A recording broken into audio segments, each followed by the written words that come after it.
So one of the things would be emotional self-awareness. The NTs in here, when they are, I want to make up an example, when they are fearful of something, they have some anxiety about something, but they don't know what the source of the anxiety is. They go purely on the physical signals, get a lump in their throat, maybe they start to get sweaty, maybe they start to get their blood pressure comes up, in their visceral area, they start to have this yucky feeling in their stomach. And they can tell that even though they couldn't put their finger on what's raising their anxiety, their body is telling them that something is not right. The guy with ASD, oftentimes he won't know that he's escalating on the anxiety scale until after he's blown up. And then you'll go, oh, I guess I was anxious. I didn't catch that way back when I was building up. So when my body gives me physical signals that something is wrong, do I pay attention to it and sense what's going on? Do I ignore it? Or do I not even pick up on it at all? That's going to be emotional awareness. Another piece would be empathy. That's not a new word for you coming from me. So you could ask yourself, do I really listen to people when they talk about their issues, or do I just try to jump to a solution? Or as they're talking to me, am I really lost over here in my fantasy world thinking about something else because their topic is boring? Do people confide in me, or do they know that if they come to me, they're not going to get much in the way of consideration, that type of thing? Another component to emotional intelligence, we'll call it, would be impulse control. So a question you could ask yourself was, do I respond to people before they finish telling me something? Or am I quick to want to hurry up and get the conversation over with? Am I quick to want to interrupt the normal flow of give and take conversation and start talking about my special interests and so on? Another component to emotional intelligence would be interpersonal relationships. Do I enjoy socializing with people, or does it feel like work? Do I enjoy talking with my wife, or does talk feel like work? Do I enjoy having sex with my wife, or does sex feel like work? Perhaps the last component, not that there's just these, emotional intelligence, we could call it self-actualization. Am I doing the things in life that I'm really passionate about? Do I really enjoy interpersonal interactions at work, at home? Do I feel like I have a sense of purpose?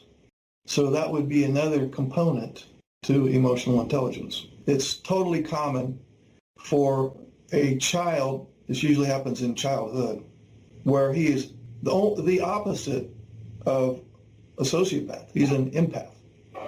And he learned at a very young age that it was too anxiety provoking to feel others' pain. And he learned, and this probably all happened at an unconscious level, because he didn't know what he was doing, learned to shut his feelings off because it was too painful to feel other people's pain. And I refer to this as the paramedic effect. If you're a paramedic, you cannot be an empath because you're dealing with death, destruction, babies being mutilated in cars, stumbling on the scenes where there's mass murder and blood everywhere. The same thing happens with military individuals during time of war. You can't be an empath and be a good soldier. If you're concerned about hurting somebody in times of war, you're at a huge risk. You have to shut it off at the neck, your feelings. So it's not terribly uncommon for some of these guys on the autism spectrum who appear to lack empathy. It's not that they don't lack empathy, they don't display empathy, and at some level they've learned to shut their emotions off. What I run into a lot, as in 100% of the time, in working with people on the autism spectrum, is that they have a tendency to think very poorly of themselves. And we will just call this stinking thinking. And as you have experienced, whether you realized it or not, the same old thinking will yield the same old results. So here are some common examples that people on the autism spectrum may face that lead to toxic, stinking thinking, followed by its replacement thought to help you shift your focus. Okay, number one, you're a failure, right? No, you're a person who sometimes fails, and that's okay, you'll try again. Number two, You're a product of your past. You can't change anything, right? Wrong. Things have happened in the past that influenced your behavior, but you can learn to modify how you think and react. People can and do change, even those on the autism spectrum. Number 3, you make a ton of social mistakes and you don't deserve good things in life. Correct? Incorrect. What you did may have been awkward socially, but you can forgive yourself and try again. Next, it's easier to avoid this problem than to face it. No. In the long run, it's better to face this problem and accept your role in it. Then there can be a resolution and improved relationships. Next, things always go wrong for me, right? Wrong. You must accept that things will go wrong sometimes, and that's not a big problem in most cases. Next, this problem shouldn't have happened. I'm to blame or my spouse is to blame. Nope. You might very well be at fault sometimes. Your spouse is at fault sometimes, but neither you nor your spouse are to be blamed because we all make mistakes and we can improve based on the lesson learned. Next, to be worthy and have high self-esteem, you have to be competent and victorious in all respects. You can't expect to be perfect. It's okay to make mistakes and then learn from those mistakes. It's only a failure if you make a mistake but refuse to learn from it. My recommendation would be to not apologize anymore because when you continue to say, I'm sorry you feel that way and this and that, if she's already rejected your apologies, I can promise you, your I'm sorries will just be insulting to her at this point. She will download that as more insincerity. Save yourself the breath. A better line might be, I understand that even though I didn't intend to hurt you, it hurt anyway. And what can I do to help? That's your line. Remove I'm sorry from your vocabulary. Yeah. Here's the new line. I didn't intend to do that particular thing, but I understand it hurts you anyway. What can I do to help? Shh. You want to know a secret to a happy marriage? Marry a woman that loves football every bit as much as you do. Yeah, that's my wife right there. Message to autistic husbands.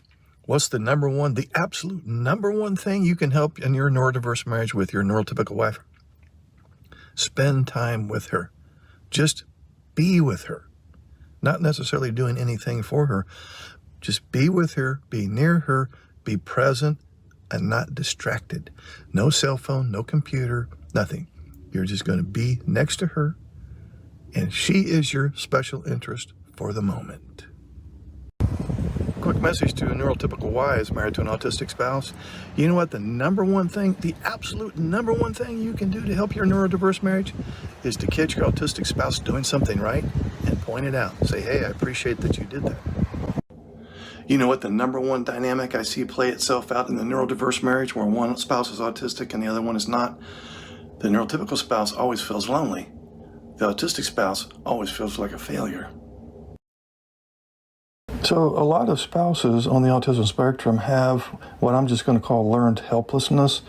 And this phenomenon occurs when the autistic spouse comes to believe that he has little or no control over the relationship difficulties, and that whatever he does to try to change a bad situation is futile. So as a result, this discouraged spouse will stay passive in the face of any unpleasant, harmful, or damaging state of affairs, even when he actually does have the ability to improve his circumstances. Now, learned helplessness can be thought of as believing you are incompetent, that you have no control over the outcome, that it doesn't matter what you say or do, since outcomes no longer depend on actions, and that your actions are pointless.